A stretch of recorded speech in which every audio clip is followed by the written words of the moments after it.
Amid the bells and hymns, churches in Zimbabwe are a source of refuge and sanctuary, particularly from the taxman. But that's all about to change, with the cash-strapped government pushing for churches to be taxed, a move receiving little praise. Churches are not businesses. Churches are there to facilitate the worshipping of God.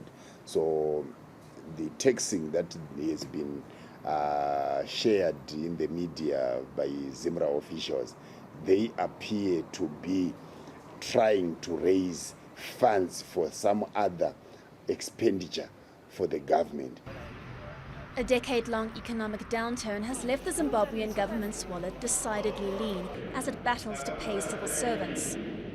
Earlier this year, the Revenue Service targeted some 300,000 farmers who benefited from President Robert Mugabe's controversial land reform programs, demanding they pay rent and annual levies.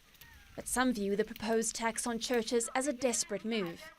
When you look at tax revenues as a proportion of GDP, they've actually gone down quite markedly. I think this reflects the weaknesses in the economy. Even when you look at the prognosis for growth for this year, I think it has gone down. We are anticipating that probably the economy will grow by no more than 2%. So I think it's a sign of desperation. The move comes at a time when so-called gospreneurs, or gospel entrepreneurs, are changing the face of Christianity in Africa. Pentecostal megachurches attract tens of thousands of followers by preaching a gospel of wealth, while their pastors flaunt lavish, executive lifestyles. Zimbabwe's revenue authority, ZIMRA, has said the tax won't target worship or offerings, only churches' income-generating projects. But it's money the churches say they need. When we want to actually develop our society, when we build some halls, we don't go and beg the money from the government. We collect our own monies, we say fundraising.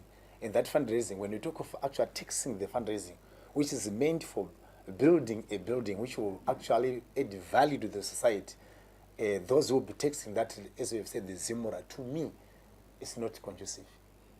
Despite this resistance, the tax is expected to begin next year. Until then, all the churches can do is pray for a change of heart.